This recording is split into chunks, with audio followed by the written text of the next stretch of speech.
ጤናስልን ተከብራችሁ የብሬዲዮ ቤተሰቦችና አድማጮች ዕለቱን ዜናዎች እናሰማችኋለን። ዜናው የምናሰማችሁን ሀብታሙ አስፋና ታምሩግዳን ባለንበት ሰዓት አቆጣጠር የዛሬ ሚያዝያ 15 ቀን 2017 ዓ.ም ዜናዎችን ከማሰማታችን በፊት አርዕስተ ዜናውን እናስቀድማለን።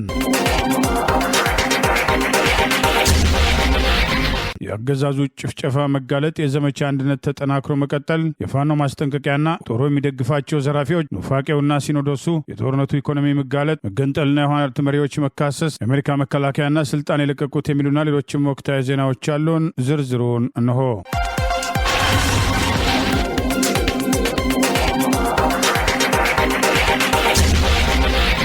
ዘመቻ አንድነት 36ኛ ቀን ተጠናክሮ ቀጥሏል። የአማራ ፋኖ በጎጃም ሐዲስ ዓለማየሁ 7ኛው ክፍለ ጦር ድል ተቀዳጀ። የአማራ ፋኖ በጎጃም ዘመቻ አንድነት 36ኛ ቀንን አስታኮ ዛሬ በዋና ቃል አቀባዩ ፋኖ ማርሸት ጸሐው በኩል በሰጠው መግለጫ 7ኛው ሐዲስ ዓለማየሁ ክፍለ ጦር በጠላት ላይ የወሰደውን እርምጃ ተከትሎ ድል መቀዳጀቱን አስታውቋል። አበል መብረቁ ብርጌድ፣ እነ ደርተላ ጓሉ ብርጌድና የቦቀቅላ አባይ ብርጌድ በጋራ በመሆን ሉማሜ ከተማ ገብተው ጠላትን መግቢያ መውጫ በማሳጣት ከፍተኛ ኪሳራ ያደረሱበት ሲሆን ማርያም ሰፈር፣ ሚካኤል ሰፈርና ሉማሜ ከተማ አስተዳደር ጽሕፈት ቤት ውጊያ የተደረገ ሲሆን 48 የጠላት ኃይል መደምሰሱን፣ 23 ከባድና ቀላል የመቁሰል አደጋ እንደደረሰባቸው ምርኮኞችም እንደነበሩ ተገልጿል። በዚህም ዛሬ በዘመቻ አንድነት 36ኛ ቀን 7ኛ ሐዲስ ዓለማየሁ ክፍለ ጦር ሉማሜ ከተማ ላይ ባደረገው መብረቃዊ ጥቃት 48 የጠላት ኃይል ደምስሷል፣ 23 የጠላት ኃይል አቁስሏል፣ 9 የጠላት ኃይል በአካል ማርኳል፣ በርካታ የክላሽ ተተኳሽ ማርኳል፣ 11 ክላሽንኮቭ ማርኳል፣ አንድ አብራራው መሳሪያ ማርኳል። በርካታ የስርዓቱ መገልገያ የሆኑ ላፕቶፖችና ኮምፒውተሮች ተማርከዋል። አንድ ሙሉ ካሶኒ የጠላት ኃይል በዘሪውን 13 የአማራ ፋኖ በጎጃም በሚያመርተው ልዩ መሳሪያ ወድሟል። ይህ በእንዲህ እንዳለ የአማራ ፋኖ በጎጃም በተለያዩ ግንባሮች ከፋሲካ ዋዜማና በኋላ ጀምሮ እየወሰዳቸው ያሉ ወታደራዊ እርምጃዎችን ተከትሎ የተጠናከረ ድል እያስመዘገበ መምጣቱን ዋና ቃል አቀባዩ ፋኖ ማርሸት ጸሐው አስታውቋል። ዘመቻ አንድነት 36ኛ ቀን ላይ ነው የምንገኘው። ዘመቻ አንድነት 36ኛ ቀን ዛሬም በአማራ ፋኖ በጎጃም ግንባር በእጅጉ ጠንክሮ ነው ያለው። ከዚያ በፊት በበዓል ምክንያት ለ2 እና 3 ቀን ያህል ዘመቻ አንድነት ዕለታዊ ዘገባው ተቋርጦ ስለነበረ በ34 እና በ35ኛ ቀን ጭምር የተሰራውን ገድል ዛሬ ላይ ለማውሳት እገደዳለሁና በ34ኛ ቀን ከበዓል ማግስት ዘመቻ አንድነት በጎጃም 8ኛ ክፍለ ጦር የክፍለ ጦር አመራሮችን በአዲስ ሪፎርም ከሰራ በኋላ ወደ ውጊያ ገብቶ ነበረ። በዚህም ለተከታታይ 2 ቀን ባደረገው በ34ኛ እና 35ኛ ቀን ዘመቻ አንድነት ባደረገው ውጊያ በ3 ግንባሮች በሸበል በረንታ፣ በዲማና በደብረ ወርቅ እናርጅ ቀጠና ባደረገው ውጊያ በጠላት ላይ ከባድ ቁሳዊና ሰብአዊ ኪሳራ አድርሷል። በዚህ ምክንያት አንደኛ ጥምር ኃይል ከሌላ በማውጣጣት አካባቢው ያለው የጠላት ኃይል ወደ ውስጥ ገብቶ የማጥቃት አቅም ስለሌለውና ስለተዳከመ በጥምር ኃይል ወደ ውስጥ ገብቶ ለማጥቃት ሙከራ አድርጎ ነበረ። እሱን ሙሉ በሙሉ መቀልበስ ተችሏል። በተለይ ገደብ እና ዲማ በተደረገ ኦፕሬሽን ዲማ ለመግባት መድፎችን፣ ብረት ለበስ ታንኮችን፣ ቢኤሞችን የተጠቀመ ቢሆንም ጀግናው የአባ ኮስተር ብርጌድ እንግዲህ ጠላትን አርገብግቦ መልሶታል። በዚህም ከፍተኛ የሆነ ሰብአዊና ቁሳዊ ኪሳራ አስተናግዶ ወደ መጣበት ተመልሷል ማለት ነው። ሌላው በዘመቻ አንድነት 35ኛ ቀን በትናንትናው ዕለት ማለት ነው በአማራ ፋኖ በጎጃም ቀጠና በርከት ያለ የጠላት ኃይል ከነ ሙሉ ትጥቁ ወደ ወገን ኃይል የተቀላቀለበትን ኩነት እናስታውሳለን። በስቦ ማስከዳት ስልት የጠላትን ኃይል ከነ ሙሉ ትጥቁ ወደ ወገን በማምጣት ረገድ ከፍተኛ ስራ እየሰራን እንደሆነ ያው ይታወቃል። በፎቶም በቪዲዮም የሚታይ ሀቅ ነውና በዚህም ምክንያት 35ኛ ቀን ላይ በርከት ያሉ ያገዛዙ ኃይል አባላት ከነ ትጥቃቸው ተቀላቅለውናል። ወደ ዛሬው ወደ 36ኛ ቀን ዘመቻ አንድነት ስመጣ በሉማሜ ከተማ የገባው የ7ኛ ሐዲስ ዓለማየሁ ክፍለ ጦር ብርጌድ ሻለቆች ማለት ነው ሉማሜ ከተማ በመግባት ጠላት ለወራት መሽጎበት የነበረውን አካባቢ በመቆጣጠር ከተማ ውስጥ ያለውን ጠላት የድምሰሳ ስራ ሰርተዋል። በዚህም በርከት ያለ ሙትና ቁስለኛ በማድረግ ጠላትን አሽመድምደውታል ማለት ነው። በሌላ በኩል አብራጅት ብርጌድ እንደዚሁ ረቡ ገበያ በመግባት 6ኛ ክፍለ ጦር ማለት ነው ረቡ ገበያ የሚገኘው ጠላት ላይ መብረቃዊ ጥቃት በመፈጸም እንደዚሁ ሰብአዊና ቁሳዊ ኪሳራ ማድረስ ተችሏል። በአጠቃላይ በአማራ ፋኖ በጎጃም በዘመቻ አንድነት ከመቼውም ጊዜ በላይ እየጠነከረ በማጥቃት ስልት ጠላትን በማስከዳት ማህበረሰብን ያሳተፈ የፖለቲካ ውይይት በማድረግ ለድርጅታችን የቀጣይ ጉዞ አመቺ ይሆን ዘንድ ጥልቅ ግምገማ፣ ተሃድሶና ሪፎርም በመስራት ብርጌዶች፣ ክፍለ ጦሮች ጠንካራ ሆነው እንዲቀጥሉ ማህበረሰቡ ወደፊት ለምናረገው የክተት አዋጅና የማርከታጠቅ አዋጅ ከወዲሁ ዝግጁ ሆኖ እንዲጠብቅ የማወያየት ቅድመ ዝግጅቶችን የመስራት ስራ እየተሰራ ነው። በአጠቃላይ ወደፊት ለምናረገው የመጨረሻ ማጥቃት ይህን ስርዓት እጅ በእጅ ሲማርከን ለማይቀረው ድል ወደፊት እንራመድ ዘንድ ህዝባችንና ድርጅታችን ከመቼውም ጊዜ በላይ ትኩረት ሰጥቶ እየሰራበት ያለ ጉዳይ እንደሆነ ይታወቃል። በዚህም የአማራ ፋኖ በጎጃም ከፍተኛውን ድርሻ እየወሰደ ነው። ነገሮች ሁሉ ወደ ተቋማዊ አሰራር፣ ነገሮች ሁሉ ጠበቅ ወዳለ ድርጅታዊ አሰራር እየመጡ ነው። የትግሉ ሂደት ከአምና የዘንድሮ ከትናንት የዛሬው በእጅጉ እየተሻለ እያደገ የመጣበት ሁኔታ ነው ያለው። በተለይ የጠላትን መዋቅር በማፈራረስ የጠላትን ሰራዊት እያስከዱ ወደ ወገን በመቀላቀል የጠላትን ሎጂስቲክ በማውደም በመማረክ ወደ ወገን በማስገባት ከፍተኛ ስራ እየተሰራ ነው። ዘመቻ አንድነት ተጠናክሮ ይቀጥላል። በአማራ ክልል ምስራቅ ጎጃም ዞን ሐሙስ ሚያዝያ 9 2017 ዓ.ም በትምህርት ቤት ዙሪያ በደረሰም የሰው አልባ አውሮፕላን ወይም የድሮን ጥቃት ከ100 በላይ ሰዎች መገደላቸውን የአካባቢው ነዋሪዎችና የዓይን እማኞችን ጠቅሶ ቢቢሲም ዘገበ። በዞኑ እናርጅም እናውጋም ወረዳ ገደብ በተባለችም አነስተኛ ገጠር ከተማ የትምህርት ቤትም አጥር ለማጠር እና ቤት ለመስራት ለልማት ስራ የወጡ ሰላማዊ ሰዎች በጥቃት መገደላቸውን እማኞች ገልጸዋል ብሏል ቢቢሲ። የአካባቢው አስተዳደር ግን ጥቃቱ በአካባቢው ተሰብስበው በነበሩ የፋኖ ታጣቂዎች ባላቸው ላይ እንጂ በንጹሃን ነዋሪዎች ላይ አለመፈጸሙን ለቢቢሲም ገልጸዋል። የኢትዮጵያ ሰብአዊ መብቶች ኮሚሽን ተፈጸመ ስለተባለው ጥቃትም ክትትል እያደረገ መሆኑን ገልጾ ነዋሪዎች ለቢቢሲ እንደተናገሩት ግን ተሰብስበው በከተማው ያሉ ገደብ የመጀመሪያ ደረጃ ትምህርት ቤት አጥርን እያጠሩ በነበሩ ሰላማዊ ሰዎች ላይ ጥቃቱ መፈጸሙን ተናግረዋል። ጥቃቱ በተመሰበበትም አካባቢ በቅርብ ርቀት ላይ እንደነበሩ የተናገሩ አንድ የዓይን እማኝ ወዲያውኑም ጩኸትም ግርግርና ድንጋጤ መፈጠሩን ጠቅሰው የሆነውንም አናውቅም ሲሉ በቅጽበት የነበረውን ሁኔታም ለማስረዳት ሞክረዋል። እሳቸውን ጨምሮም ስራ ላይ የነበሩ ሰዎችም ጥቃቱ ወደ ተፈጸመበት አካባቢም ሲጠጉ ሰው የሚባል አይለይም ሲሉም የጉዳቱን መጠንና አሳዛኝነትን ገልጸዋል። እንዳለ በሙሉም ጥቁር ነገር ነው የሆነው። አካባቢው በሙሉ ሰው የሚባል ነገር የለም። ከወደቀው ውስጥ የሚጮህ አለ፣ የሚንከባለል አለ። የተፈጠረው ነገር ይዘገናል። ሰው ለሆነ እጅግ የሚዘገን ድርጊት ነውም ብለውታል። የፈረሰውን ትምህርት ቤትን አጥር እያጠሩ ያሉ ቀኝ እጃቸውን ተመተው መቁሰላቸውን የተናገሩ አንድ ሌላ የዓይን እማኝ ከባድ ፍንዳታ መከሰቱን ጠቅሰው ብዙ ሰው እንደ ተጎዳም ተናግረዋል። ባህር ዛፍ የሚቆርጥም ሚስማር የሚመታም ማገር የሚቆርጥ ነበረም የሚይዝ አለም ሲሉ ማህበረሰቡ መሰባሰቡን የገለጹት ሌላ የዓይን እማኝ የሟቾቹ ቁጥር ብዛት ይኖረዋል በማለትም ገልጸዋል። አስክሬን ስለ ማንሳታቸውም የተናገሩ ሌላ እማኝ አብዛኛው የጥቃቱ ተጎጆች ወዲያው ህይወታቸው ማለፉን ገልጸው ሟቾቹ በአብዛኛው ወጣቶች እንደነበሩም ተናግረዋል። ከ4 በላይ ቁስለኞችን ወደ ሐኪም ቤት መውሰዳቸውን የገለጹት እማኞችም አብዛኞቹ በከተማዋ ወደሚገኘው ገደብ ጤና ጣቢያ ከደረሱ በኋላ ህይወታቸው ማለፉንም ተናግረዋል። ከ70 በላይ አስክሬን አንስተው በባለ 3 እግር ተሽከርካሪ ባጃጅ ወደ ቤተክርስቲያን ማመላለሳቸውን የተናገሩት አንድ የዓይን እማኝ ታዳጊዎችና ሽማግሌዎችም ጭምር አጠቃላይ የሟቾች ቁጥር 120 እንደሚደርስም ተናግረዋል። ከ115 እስከ 120 የሚሆን አስክሬን የተቀበረው ያልታወቀም ይኖራል ብዬም አስባለሁ። ምክንያቱም ድንጋጤ ውስጥ ነው የነበርነውም ሲሉም ተናግረዋል። ሌላ የዓይን እማኝ በበኩላቸው 57 አስክሬን እስከሚነሳም ድረስም እንደነበሩም ጠቆሙ። የሟቾቹ ቁጥር ከ100 በላይ እንደሚሆንም ገምተዋል። አስክሬኖቹ ላይ ከባድ ጉዳት በመድረሱ ሟቾችን መለየትም ከባድ እንደነበር የተናገሩት እማኞች በዚህ ምክንያትም እንደዚሁም በስጋትም እስከ ቀትር 8 ሰዓት ድረስም ገደብ ጊዮርጊስ ቤተክርስቲያን በጅምላ እንደተቀበሩም ተናግረዋል። አሞራ እንዳይበላቸው ሲባል ማህበረሰቡ በፍጥነትም 5 የሚሆን መቃብር ውስጥም የቀበራቸው እንደነበሩም ተናግረዋል። የመንግስት ኃይሎችም ጥቃቱ ከደረሰ በኋላ ወደ ከተማዋ መግባታቸውን ተከትሎም ስጋት ያደረባቸው አንዳንድ የአካባቢው ነዋሪዎችም መሸሻቸውን የተናገሩት አንድ ነዋሪ ተጨማሪ ጥቃትም መፈጸማቸውንም ጠቁመዋል።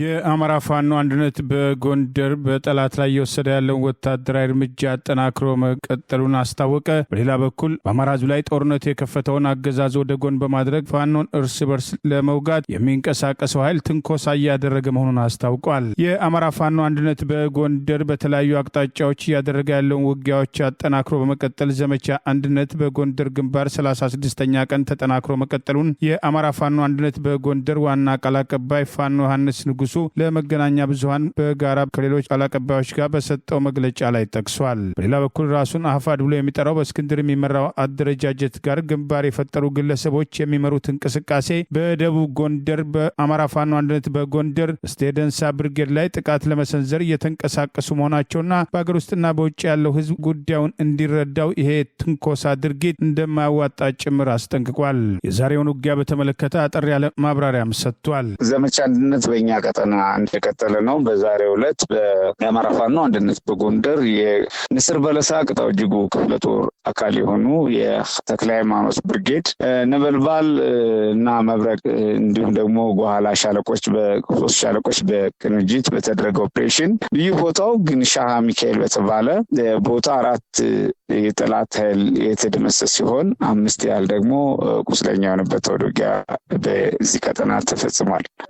እንደዚሁም በቆላማው የጎንደር እና በጠረፋማው ከሱዳን ጋር የሚያዋስነው ቀጠና ላይ በተለይ በአርማጭሆ ጋብላና በቅርብ ርቀት በሚገኙ ከተሞች አውደ ውጊያዎች እየተደረጉ ነው የሚገኙት። በአንዳንድ የኔትወርክ ችግር መረጃዎች ተሟልቶ ያልደረሱልን ቢሆንም ማለት ነው። በሌላ በኩል ጠላት ከአንድ ቦታ ወደ አንድ ቦታ ለማነቃነቅ እንዳይችል ስለተደረገ በዚህ ቀጠና ምን አይነት አማራጮች እየተጠቀመ ይገኛል? አንድ ቦታ የነበረውን ጠንካራ ይዞታ በመልቀቅ ያለ ሌላ ኃይሉን ይዞ ገብቶበት ወደማያውቁ ቦታዎች ገብቶ የመውጣት አስሶ የመውጣት ፍላጎት እና ያኛውን ለቆ የነበረውን በኋላ ደግሞ የመያዝ ፍላጎት ያለው አይነት ግራ የሚያጋባ ወይም ደግሞ ለራሱ ውጤት የሌለው የሚመስል ራሱን ለመጠበቅ ብቻ ትኩረት ያደረገ በስጋትና በሰቀቀን ዘመቻዎችን ለማድረግ አልፎ አልፎ ሙከራ ያደርጋል። በጥቅሉ ስንመለከተው ግን ወታደራዊ እንቅስቃሴው በጎንደር በአመዛኙ የተገታበት የፈለገውን ያህል እንቅስቃሴ እያደረገ የሚፈልገውን ያህል ርቀትና ውጤት ማምጣት ያልቻለበት ነው። በእኛ በኩል ደግሞ የአደረጃጀት ስራዎችን፣ የአስተዳደራዊ ስራዎችንና ሌሎች ስራዎችን እየፈጸምን የምንገኘው የዘመቻ አንድነት ይቀጥላል። ዮሐንስ ንጉሱ አመሰግናለሁ። የአማራ ፋኖ አንድነት በጎንደር ምክትል ቃል አቀባይ ፋኖ ድረስ ሞላ በበኩሉ ትናንት ሚያዝያ 14 ቀን 2017 ዓ.ም በጎንደር ከተማ በተለያዩ አካባቢዎች በአማራ ፋኖ አንድነት በጎንደር ጥቁር አንበሳ ክፍለ ጦር ሸማቂ ብርጌድ ደቦል ሻለቃ በአገዛዙ ስልጣን አስጠባቂ ይዞታ ላይ የቦምብ ጥቃት መፈጸሙን አስታውቆ በከተማው በአራዳ በቀድሞ ስሙ ባታ 1 ማረሚያ ቤት በሚባለው ቦታ፣ ሁለተኛው ጥቃት አራዳ ቀበሌ 7ና ሶስተኛው በአዘዙ 5ኛ ፖሊስ ጣቢያና ሚሊሻ ጽህፈት ቤት ላይ በተጠና መልኩ ኦፕሬሽን የተሰራ መሆኑን፣ በዚህ ጥቃት አብይ መራሹ የብልጽግና ገዳይ ቡድን በደረሰበት የንብረት ጉዳት ንጹሐን ሴቶችን እንዳሰረና በደቡብ ጎንደር እብናት ወረዳ ላይም ያገዛዙ ሰራዊት እርስ በርሱ እየተጫረሰ እንደሚገኝ ጨምሮ አስታውቋል። አመሰግናለሁ። ትናንት ሚያዝያ 14 በጎንደር ከተማ በተለያዩ አካባቢዎች በአማራ ፋኖ አንድነት በጎንደር ጥቁር አንበሳ ክፍለ ጦር ሸማቂው ብርጌድ ደቦል ሻለቃ በአገዛዙ መንግስት ላይ የቦምብ ጥቃት መፈጸሙን አሳውቆናልኝ። በአራዳ በቀድሞ ስሙ 1ኛ ባታ ማረሚያ ቤት በሚባል ቦታ፣ 2ኛ አራዳ ቀበሌና ሶስተኛ ባዘዙ 5ኛ ፖሊስ ጣቢያ እና ሚሊሻ ጽህፈት ቤት ላይ በተጠና መልኩ ኦፕሬሽን የተሰራ ሲሆን አብይ መራሹ የብልጽግና እና ገዳይ ቡድኑም በደረሰበት የንብረት ጉዳት እና ኪሳራ ንጹሐን ሴቶችን እንዳሰረና በሰዓቱ ተረኛ ዋርድያ የነበሩ የሚኒሻ እጅነካሽ የሱ ቅጥረኛ የሆኑትን ንሾችንም አስሯልኝ። በተጨማሪ በደቡብ ጎንደር እብናት ወረዳ ላይም ያገዛዙ ሰራዊት እርስ በርሱ እየተጫረሰ ይገኛልኝ። ከ2 ቀን በፊትም የአንድ የሚኒሻ አባል የነበረ የአገዛዙን ሻለቃ መሪና 100 መሪዎች ገሎ ወጥቶ ወደ ቀጠናው ላይ ወደሚገኙ የአማራ ፋኖች እየተቀላቀለ ሲሆን ፖሊስ በቅርቡ በአዲስ ስታንዳርድ መጽሔት ላይ ባደረገው ብርበራ በወሰዳቸው የኤሌክትሮኒክ መሳሪያዎች ውስጥ የሚገኙ ከስራ ጋር የተያያዙና የግል መረጃዎችም አላግባብ ጥቅም ላይ ሊውሉ ስለሚችሉ የጋዜጠኞቹ መሳሪያዎች በአስቸኳይ እንዲመለሱ ሲል የመብት ተንከባካቢው ድርጅት ኮሚቲ ፎር ፕሮቴክሽን ኦፍ ጆርናሊስት በእንግሊዝኛው ምህጻረ ቃል ሲፒጄ የመንግስትን ባለስልጣናትን ጠየቀ። በአዲስ ስታንዳርድ ፖሊስም እያካሄደ ያለው ምርመራም እንዲቋረጥም የጠየቀው መንበሩን በአሜሪካ ኒውዮርክ ግዛት ያደረገው ሲፒጄ የተወሰዱትም የተቋሙ የኤሌክትሮኒክ መሳሪያዎች በአፋጣኝ እንዲመልሱም ሲል አሳስበዋል። የአዲስ ስታንዳርድ ላይ የተፈጸመው ብርበራ ከቅርብ ጊዜያት ወዲህ የኢትዮጵያ መንግስት ነጻ ሚዲያዎችን ዝም ለማሰኘት እያካሄደ ያለው ዘመቻ አካል ነው። የተቋሙን የኤሌክትሮኒክስ መሳሪያዎችን መውሰዱ በውስጣቸው የሚገኙ ከስራ ጋር የተያያዙና የግል መረጃዎች አላግባብ ጥቅም ላይ ሊውሉም ስለሚችሉ ከፍተኛ አደጋ አለው ያሉት የሲፒጄ አፍሪካ ፕሮግራም አስተባባሪ ሞቲኬ ሞሞ ስጋታቸውን ገልጸዋል። 6 የደንብ ልብስ የለበሱ የፖሊስ አባላት መሆናቸውን የገለጹም ሰዎችም ባለፈው ሚያዝያ 9 2017 ዓ.ም የአዲስ ስታንዳርድ ቢሮ መበርበራቸውን የዜና ክፍል ኃላፊውን እና የሰው ሀብት አስተዳደር ኃላፊውን ለምርመራ ወደ ፌዴራል ፖሊስም የወንጀል ምርመራ ቢሮ መውሰዳቸውን የድርጅቱ መስራችም ጋዜጠኛ ጸዳለ ለማ ለሲፒጄም ቅሬታዋን ገልጻለች። ፖሊሶችም የፍርድ ቤት ትዕዛዝም እንዳለ እንዳላቸው ቢናገሩም ግልባጭም ሳያሳዩ ወደ ተቋሙ ቢሮ ዘው ብለው መግባታቸውን የተቋሙ ጋዜጠኞችም ሁከትም ሊያስከትል የሚችል ዘጋቢ ፊልም በማዘጋጀት ተጠርጥረው ምርመራ እየተደረገባቸው እንደሆነ እንደነገሯትም ጋዜጠኛ ጸዳለ የተናገረች ሲሆን ክሱም ሐሰት መሆኑን እናም ድርጅቱም ዘጋቢ ፊልሞችን የማዘጋጀትም አቅምም እንደሌለው ገልጻለች። በዚያም ዕለትም ማለዳም ፖሊሶች የአዲስ ስታንዳርድ ከፍተኛ የአይቲ ስራ አስኪያጅ ቤትን በመበርበር በቤተሰቦቻቸው ፊትም እንግልት እንደፈጸሙባቸውና ፖሊስም ጣቢያም እንደወሰዷቸውም ተገልጿል። ሶስቱም ሰራተኞች በዚያው ቀን አመሻሽ ላይ ያለምንም ክስም ቢለቀቁም ላፕቶፖቻቸው፣ ኮምፒውተሮች፣ ሞባይል ስልኮቻቸው፣ የዳታ ማከማቻ መሳሪያዎችና የኤክስተርናል ፕሮሰሲንግ ዩኒቲ ሲፒዩ መወሰዳቸው ለዚህም የይለፍም ቃሎች ወይም ፓስወርድም ጠይቀው እንደተሰጣቸው ተገልጿል። በተጨማሪም ሰራተኞቹም ስለ ብርበራው ምንም እንዳይናገሩ ማስጠንቀቂያ እንደተሰጣቸው የተቋሙ መስራችም ጸዳለም ለሲፒጄም ተናግራለች። የፌዴራል ፖሊስ ቃል አቀባይ የሆኑትም ጄይላን አብዲም ከሲፒጄ ለቀረበላቸው ማብራሪያ በሰጡት የጽሁፍ መልእክትም ጉዳዩ በፍርድ ቤትም እየታየም በመሆኑ ጥያቄዎቹ መመለስም እንደማይችሉ መግለጻቸውን ሲፒጄ በመግለጫው ላይ ገልጿል። የአማራ ፋኖ በወሎ የአገዛዙን መስመራዊ መኮንኖች ጨምሮ በወሰደው ወታደራዊ እርምጃ በየአገዛዝ ስልጣን አስጠባቂ ወታደሮች መደምሰሳቸውና ድል መቀዳጀታቸውን አስታውቋል። በወልዲያ ዙሪያ አገዛዙ በፋኖ ስም ያደራጃቸውና ቁጥራቸው 30 ይደርሳል የተባሉ አገዛዙ ሽፋን የሚሰጣቸው ዘራፊዎችን እንደማይታገስም ገለጸ። የአማራ ፋኖ በወሎ በዘመቻ አንድነት 36ኛ ቀን ዛሬ ሚያዝያ 15 ቀን 2017 በሰጠው መግለጫ ዘመቻው ተጠናክሮ መቀጠሉን አስታውቆ በአማራ ፋኖ በወሎ ቤተ አማራ ንጉስ ሚካኤል ኮር መብረቅ ክፍለ ጦር አሳምነው ጽጌ ብርጌድና ነብሮ ብርጌድ ልዩ ኮማንዶዎች በጋራ በመሆን በሰሩት ኦፕሬሽን ጠላትን ስቦ በማስገባት በወግዲ ወረዳ ሰኮሩ ቀጠና በተለምዶ አበራ ሸለቆና 023 ቀበሌ አዳታ ከተባለ ቦታ ከኔለሽ ኦፕሬሽን በማካሄድ በጠላት ላይ ከፍተኛ ድል መቀዳጀታቸውን በዚህም አንድ መስመራዊ 100 አለቃ እና አንድ 50 አለቃ እነሱን ጨምሮ ተጨማሪ 20 የአብይ አገዛዝ ስልጣን አስጠባቂ ወታደሮች በዚህ ውጊያ መደምሰሳቸውን አስታውቋል። ሁለት አምቡላንሶች ከባድ ቁስለኛ ሪፈር ጭኖ ወግዲ ከተማ አልፎ እንደመጣ ከውስጥ መረጃ ጭምር ደርሶናል በማለት አስታውቋል። የአማራ ፋኖ በወሎ ቤተ አማራ አያይዞም ወግዲ ሆስፒታል በቁስለኛ መጥለቅለቁን የአይን እማኞች መግለጻቸውና ከ25 በላይ አገዛዙ ስልጣን አስጠባቂ ወታደሮች በደረሰባቸው የመቁሰል አደጋ አልጋ ይዘው እየታከሙ ሲሆን በህይወት የመትረፍ እድላቸው ዝቅተኛ መሆኑን በዚህም በሆስፒታል ውስጥ የነበሩ ሌሎች በሽተኞችን በግዳጅ እያስወጡ የአገዛዙ ስልጣን አስጠባቂ ጦር መከላከያ ብቻ ይታከም በማለት ታማሚ በዱላ መደብደባቸውን አይን እማኞች መግለጻቸውን አስታውቋል። በደረሰበት ሽንፈትና ኪሳራ የተበሳጨው ግባተ መሬቱ የደረሰው የብልጽግና ወንበር ጠባቂ ሰራዊት 100 አለቃውን ለመቅበር የተኮሱት ከባድ መሳሪያ ማህበረሰቡ ላይ ሁከት መፍጠሩንም ይኸው መግለጫ አስታውቋል። ከከተማዋ ዙሪያ ያሉ ዕድሜያቸው ከ12 እስከ 15 የሚሆኑ ከየቤቱ የፋኖ ቤተሰብ በማለት 18 ህጻናትና ከቤት መሸሽ የማይችሉ አዛውንቶችን ደብድቦ በርካታ ገበሬዎችና የህዝብ ተቋማት አገልግሎቶችን ባገኘው አጋጣሚ አፍኖ የት እንዳደረሳቸው እንደማይታወቅና የንጉስ ሚካኤል ኮር ቃል አቀባይ ፋኖ 50 አለቃ ሁሴን ኡመር ማስታወቁን መግለጫው ጠቅሷል። አፍነው ከተወሰዱት መካከል ንጉስ ሀብት ነው ታለማ እሸቱ ከነ ልጁ አባተር ጌጤን ጨምሮ የ14ቱን ስም የአማራ ፋኖ በወሎ ቤተ አማራ ያስታወቀ ሲሆን ከነዚህ መካከል ህፃን አላመር ጋተው እንደሚገኝበትም አስታውቋል። ይህ በእንዲህ እንዳለ የአማራ ፋኖ በወሎ ቤተ አማራ ዋና ቃል አቀባይ ፋኖ አበበ ፈንታው ዛሬ ለመገናኛ ብዙሃን በሰጠው መግለጫ በአገዛዙ ላይ የተወሰዱ ያሉ ወታደራዊ እርምጃዎች ተጠናክሮ መቀጠላቸውን በተቃራኒው አገዛዙ ፋኖን ከህዝብ ነጥላለሁ በማለት በተለይም በወልዲያ ዙሪያ በቁጥር 30 የሚደርሱ በፋኖ ስም ያደራጃቸው ዘራፊዎች ወደ ከተማዋ ዘልቀው እየገቡ የተለያዩ ነጋዴዎችን ጭምር ገንዘብ በግዳጅ እየተቀበሉ በዘረፋና ሰላማዊ ሰዎችን በማጥቃት ላይ መሳተፋቸውን እነዚህን ዘራፊዎች ፋኖን የማይወክሉና በፋኖ ስም አገዛዙ ሽፋን እየሰጠ ያሰማራቸው መሆኗን ገልጾ አስጠንቅቋል። በዓለም አቀፍ ደረጃ የተመሰከረለትና ምስጉን የሆነውን የተቀደሰውን የአማራ ፋኖ የህልውና ተጋድሎ ለመቀልበስ በርካታ ስራዎችን እየሰራ ይገኛል አገዛዙ። ከዚህ ጋር ተያይዞ ወልዲያ ከተማ የሰሜን ወሎ ዞን መቀመጫ ነው።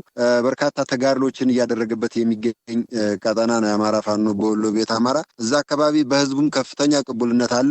በመስዋዕትነት ያመጣነው ቅቡልነት ነው። በርካታ ስራዎችን ሰርተን ለህዝባችን በፖለቲካውም ሆነ በወታደራዊ መስኩ ብዙ መስዋዕትነት ከፍለን ህዝባችንን ከጎናችን የሚያውቀው እውነት እንዳለ ሆኖ ሰርተን ነጻ ልናወጣው እንደምንችል ያሳየንበት ሁኔታ አለ። ከዚህ ጋር ተያይዞ እንግዲህ የሰሜን ወሎ ዞን የዞን አስተዳደሩና አጠቃላይ የከተማ ከንቲባው በክልልም ይሁን ከፌዴራል መንግስት ጋር በመነጋገር እዛ አካባቢ ካሁን በፊት ልክ ያስገባናቸውና መስመር ያስያዝናቸው ህዝብን እየበደሉ እየዘረፉ መኖር እንደማይቻል ያሳየናቸው አንዳንድ ፋኖ መሳዮችና አጠቃላይ አገዛዙ ፋኖን ከህዝብ ለመነጠል ሲጠቀምባቸው የነበሩ መዋቅሮችን እንዳጠፋናቸው ይታወቃል። አሁን ህዝባችን ማወቅ ያለበት አንድ እውነት ወልዲያ ከተማ በቅርብ ርቀት አላሙዲን ዓለም አቀፍ ስታዲየም አካባቢ ኳስ ሜዳው አካባቢ እና መቻሬ መብራት ኃይል የሚባለው አካባቢ ጫካ ውስጥ ጭምር በመቀመጥ ሽፋን እየተደረገላቸው በአገዛዙ ወልዲያ ከተማ እየገቡ በዚህ ባለው ነባራዊ ሁኔታ ህዝባችን በሰላም ወጥቶ መግባት በማይችልበት ሁኔታ የንግድ እንቅስቃሴ በሌለበት ሁኔታ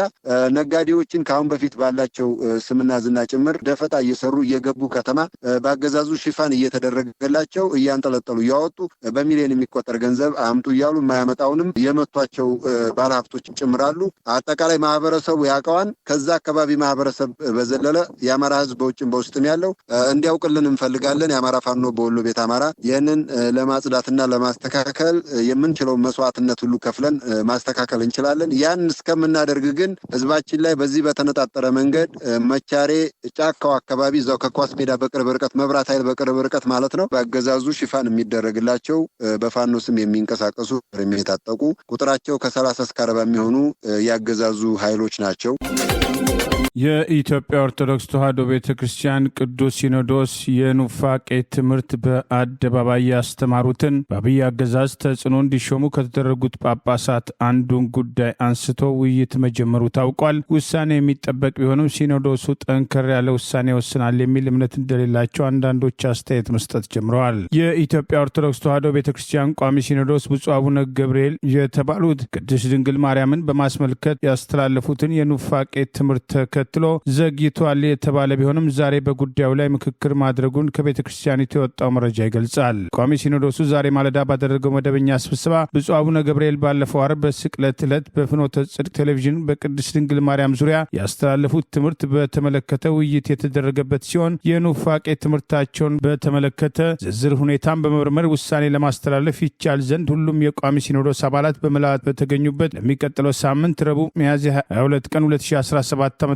ወይም አፕሪል 30 2025 ቀጠሮ መያዙ ታውቋል። በእንዲህ እንዳለ ብፁዕ አቡነ ገብርኤል የተባሉት አብይ አህመድ አባቶቼ በሚል የኦሮሚያ ክልል ቤተ ክህነት እንከፍላለን በሚል እንቅስቃሴ ከተደረገ በኋላ የብሔር ተዋጽኦ እንዲከበር በሚል ከቤተ ክርስቲያኒቱ ሕግና ደንብ አሰራር ውጭ ለመጀመሪያ ጊዜ በብሔር ኮታ ጳጳሳት ተደልድለው እንዲሾሙ ሲደረግ ከተሾሙት አንዱ ሲሆን ሹመታቸውን ተከትሎ በወቅቱ ቅሬታ ይቀርብ የነበረና ሰሞኑን ድንግል ማርያምን አጣጥላለሁ በሚል የኢትዮጵያ ኦርቶዶክስ ተዋሕዶ ቤተ ክርስቲያን መሰረታዊ ያስተምሮ የእምነት መሰረትን በኑፋቄ ትምህርታቸው ለማጣጣል ሞክረዋል። ከዚያ ይልቅ ከቤተ ክርስቲያኒቷ በተቃራኒ የተሰለፉ ኃይሎችን ለማስደሰትና ቤተ ክርስቲያኗን ከውስጥ ለማጥቃት ተልዕኮ የተሰጣቸው አካል ናቸው በሚል ወቀሳ ሲቀርብ የቆየ ሲሆን ይህንን የኑፋቄ ትምህርት ተከትሎ ቤተ ክርስቲያን ፈጥና ምላሽ መስጠት ነበረባት በማለት ዛሬ ድረስ መቆየቷን የሚወቅሱ ወገኖችም አሉ። አባ ገብርኤል የተባሉት እኚሁ አባት ከውጭ ወደ ውስጥ ያስተጋቡት ትችት አዘል በስህተት የተሞላ ስብከታቸው በተመለከተ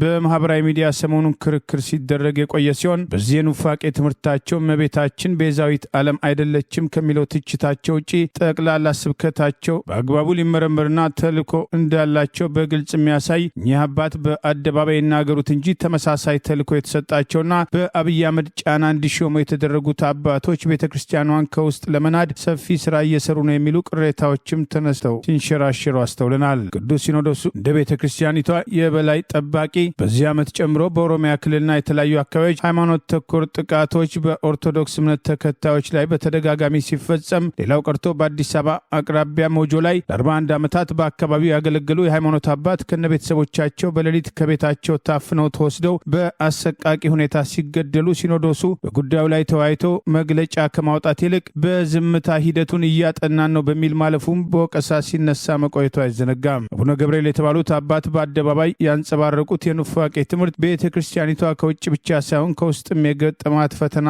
አንዱ አካል ማሳያና በተደራጀ መንገድ ቤተ ክርስቲያኒቷን ለመናድ የሚደረገው እንቅስቃሴ የእምነቱ ተከታዮችን ተስፋ ለማስቆረጥ እየተወሰዱ ያሉ እርምጃዎች አካል መሆናቸውን ቅዱስ ሲኖዶስም ይህንን ተከትሎ ጠበቅ ያለ ውሳኔ ይሰጣል ተብሎ እንደማይጠበቅ በዕለቱ ስብሰባ ላይም ተመሳሳይ ተልዕኮ የተሰጣቸው አባቶች ስለማይገኙ ምልዓተ ጉባኤ አልሞላም በሚል ስብሰባው ሊራዘም ይችላል የሚል ግምት ያላቸው ወገኖች ከወዲሁ አስተያየት መስጠት ጀምረዋል።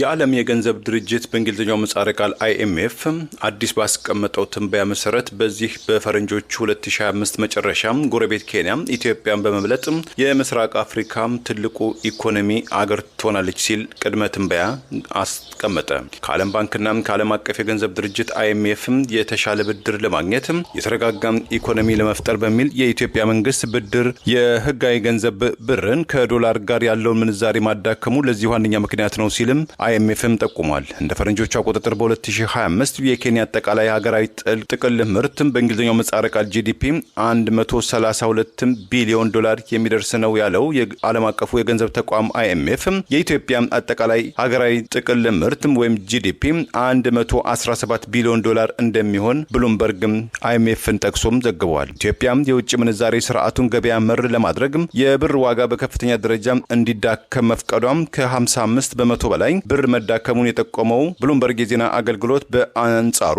የ3.4 ቢሊዮን የአሜሪካን ዶላር ብድር ፓኬጅ እና ተጨማሪ 16.6 ቢሊዮን ዶላር የገንዘብ ድጋፍ ኢትዮጵያም ከዓለም ባንክ ለማግኘት መቻሏንም ገልጿል። ኢትዮጵያም የብር ዋጋም በከፍተኛ ደረጃ እንዲዳከም በመፍቀዷም በ55 በመቶ በላይ ብር መዳከሙን የጠቆመው የዜና አገልግሎቱ የኬንያ ሽልንግ ባለፈው ዓመት በ21 በመቶ ገደማ የመጠናከር አዝማሚያ አሳይቷል። ይህም የኬንያ ሽልንግ በ2024 ባለፈው ዓመት የዓለም ምርጥ አፈጻጸም ነው ሲልም ገልጾታል። ኢትዮጵያ የብር ከዶላር ጋር ያለውን ምንዛሬ እንዲዳከም ማድረጓ ኢትዮጵያ ያለባትን 28.9 ቢሊዮን የአሜሪካን ዶላር የውጭ ዕዳ ቢያንስ ግማሽ ያህሉን በአዲስ መልክ ለማስተካከል ከዓለም አቀፍ አበዳሪዎች ጋር ለመደራደር በር ከፍቶላታል ሲል ብሉምበርግ በዘገባው ላይ አካቷል።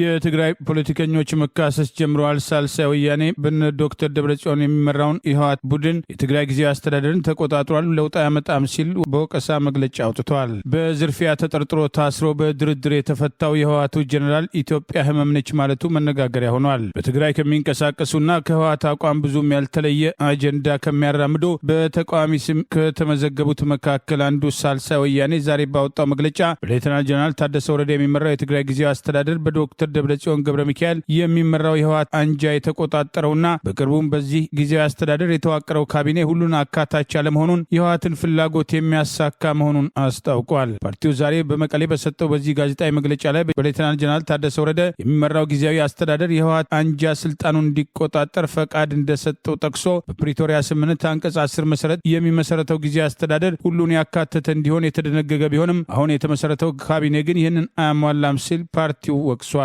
አሁን ያለው ጊዜያዊ አስተዳደሩ ካቢኔ በዶክተር ደብረጽዮን ለሚመራው ህወሓት ተላልፎ የተሰጠ ነው ያለው ሳልሳይ ወያኔ በአንድ ኃይል የበላይነት የተያዘው ጊዜያዊ አስተዳደር ለትግራይ ዘላቂ ለውጥ ማምጣት አይችልም ያለ ሲሆን እንዲህ አይነቱ ድርጊት ወደ አምባገነንነት ሊያመራ እንደሚችል ጊዜያዊ አስተዳደሩ ካቢኔውን ሁሉን ባካተተ መልኩ እንዲቀይር ሲል ጥሪ አቅርበዋል። ይህ በእንዲህ እንዳለ ቀደም ሲል ሜቴክ የሚባለው የመከላከያ ኢንዱስትሪ ተቋምን በመምራት ከፍተኛ ዝርፊያ ፈጽሟል በሚል አብይ አህመድ ወደ ስልጣን ከወጣ በኋላ ሱዳን ሲሸሽ ድንበር ላይ ተይዟል በሚል በቁጥጥር ስር የዋለውና የፕሪቶሪያ ስምምነት ከተፈጸመ በኋላ በድርድር ህወሓትና አብይ ያደረጉትን ስምምነት መሰረት አድርጎ ከስር የተፈታው ሜጀር ጀነራል ክንፈ ዳኘው በቅርቡ በትግርኛ በሰጠው ቃለ መጠይቅ ኢትዮጵያ ህመም ናት ማለቱ እንደ ቀሪዎቹ የህወሓት መሪዎች ኢትዮጵያን እነሱ ሲገዙና ሲረግጧት ሀገር እነሱ ጥቅማቸውና ፍላጎታቸው ሳይጠበቅ ሲቀር የሚንቁና የሚያዋርዳት መሆኑን ይህም በጦርነት ወቅት ያራምዱት የነበረውን አቋም ዛሬም ይዘው መቀጠላቸውን ያሳያል በሚል እየተቸ ይገኛል። መርከብን ጨምሮ የተለያዩ ንብረቶችን ሸጧል በሚል በሙስና ተከሶ የነበረው ሜጀር ጀነራል ክንፈ ዳኘው በቁጥጥር ስር ውሎ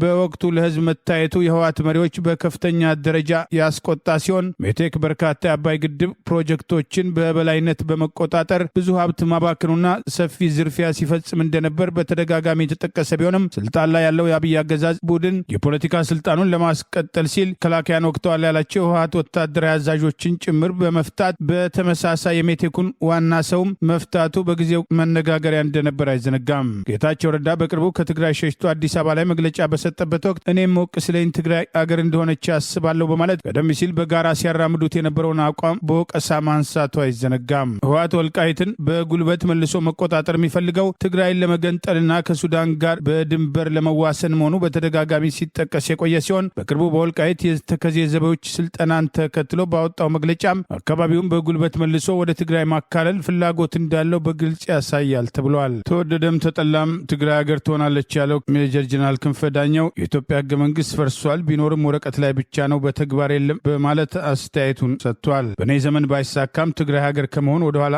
አትልም፣ ለዚህ ውሳኔው የኛ እንጂ የማንም አይደለም በማለት የተናገረ ሲሆን በሌላ በኩል በህገ መንግስቱ መሰረት በጉልበት ተቆጣጥሯቸው የነበሩትን ወልቃይት፣ ራያና ጠለምትን መልሰን በህገ መንግስቱ መሰረት ወደ ትግራይ እናካልላለን በማለት በተደጋጋሚ የህገ መንግስት ተቆርቋሪ መስለው መቅረባቸው አይዘነጋም።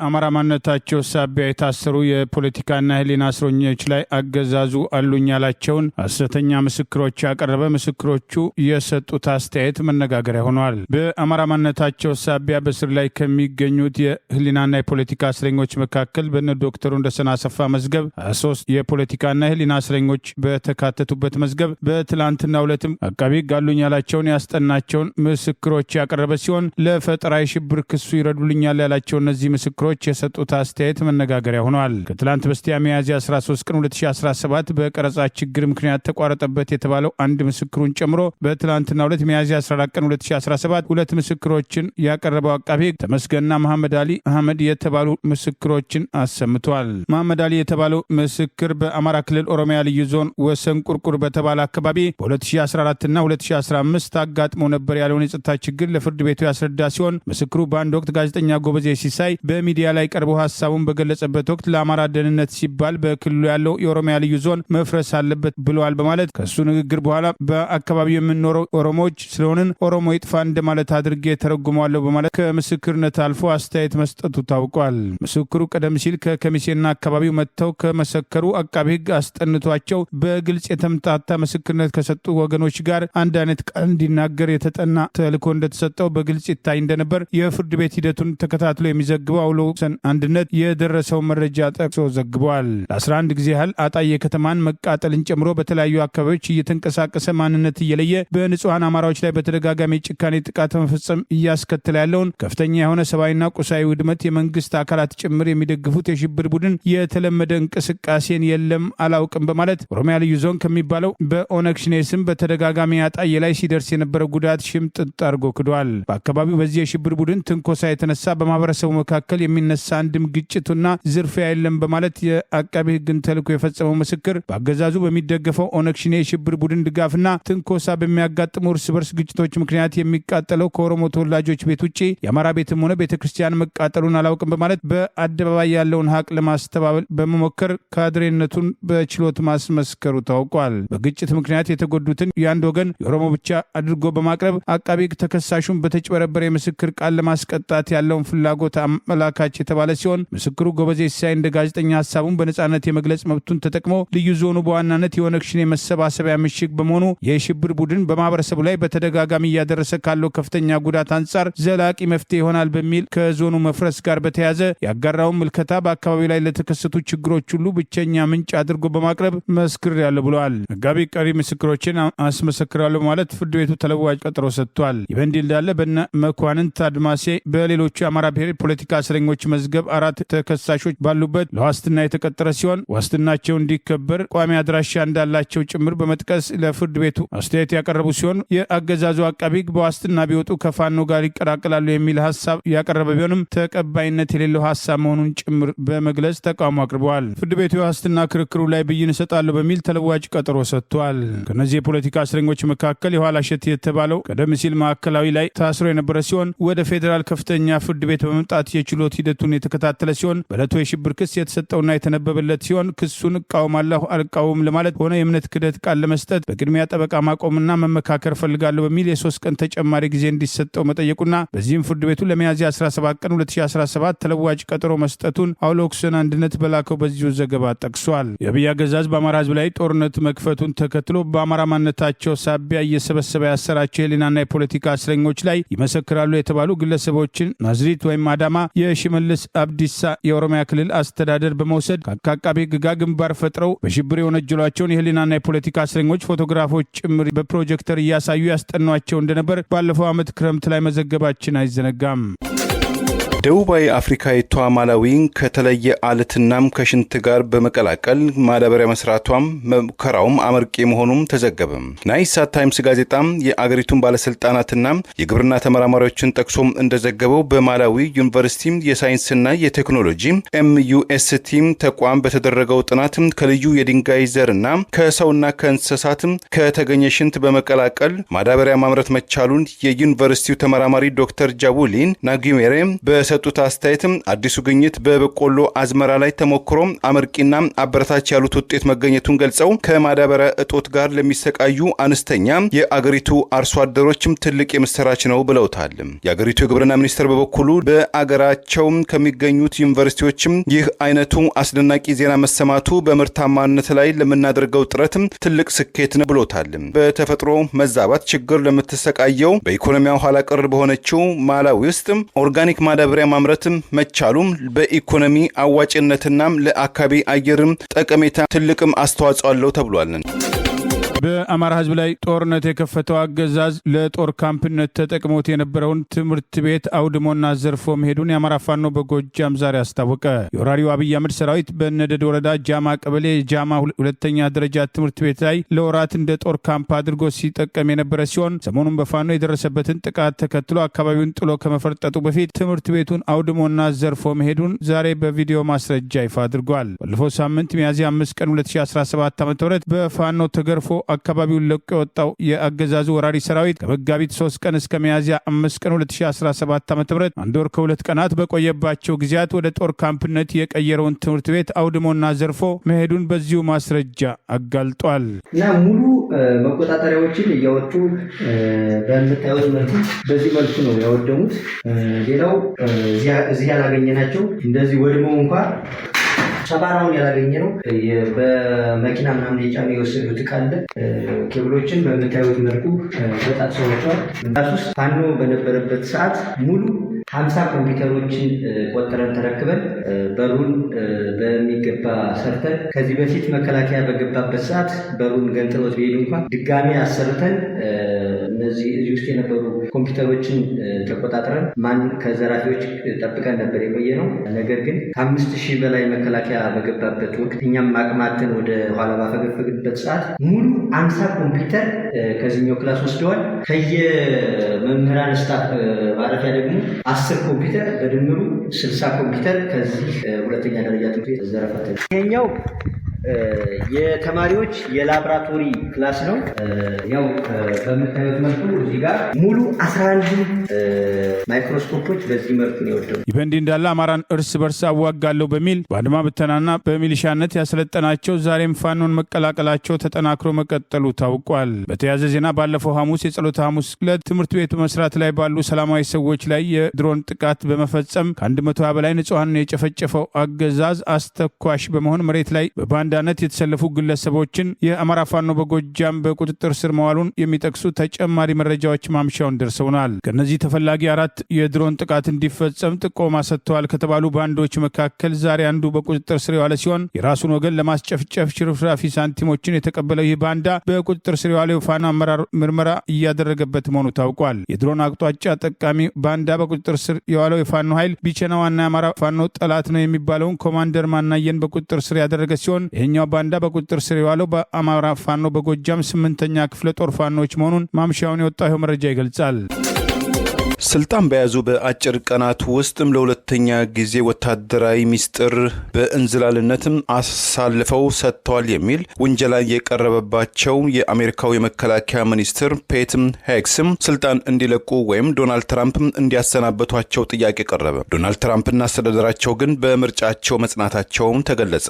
የዲሞክራቲክ ብሔራዊ ኮንግረስ ሊቀመንበሩ ኬንስ ማርቲን ባወጡት መግለጫም ሰሞኑን ለሁለተኛ ጊዜም ጥብቅ ወታደራዊ መረጃም ሾልኮም እንዲወጣ ማድረጋቸውን በግዳጅ ላይ ያሉ የአሜሪካ ወታደሮችን የደህንነትም ሰራተኞችን ሕይወትን አደጋ ላይ የሚጥል የፔትም አሳፋሪና ብቃት የጎደለው ያሉትን እንቅስቃሴም በአስቸኳይ ሊታቀብም ወይም ሊቆም ይገባልም ብለዋል። ኒውዮርክ ታይምስም አገኘሁት ባለው መረጃም የመከላከያ ሚኒስትሩ በየመን ላይ እንዲወሰድም በቅርቡ መረጃም በተለዋወጡበት ወቅት ባለቤታቸው፣ ወንድማቸው፣ ጠበቃቸውና 13 ሰዎችና አንድ ጋዜጠኛ በተገኙበትም በየመን ላይ መቼም የአየር ጥቃት መወሰድ እንዳለበትም ስለ በረራው ሳይቀር ጥብቅ መረጃ ማሰራጨታቸው ወይም መዋየታቸው ትልቅ ጉዳይ ነው ብሎታል። የመከላከያ ሚኒስትሩ እንዝላልነት በአሁኑ ወቅት በከፍተኛ ወታደራዊ ስልጣን ላይ በሚገኙ እና ቀድሞም በመከላከያ ውስጥ በነበሩ የአሜሪካ አዛዦች መካከል ትልቅ ክርክር ማስነሳቱንም ተዘግቧል። አዲሱ የአሜሪካው መከላከያ ሚኒስትር በአሜሪካ መከላከያ ስልጣን ታሪክ ውስጥ ወታደራዊ አቅም ካላቸው ባለስልጣናት መካከል ዝቅተኛ መሆናቸውንም ተነግሯል።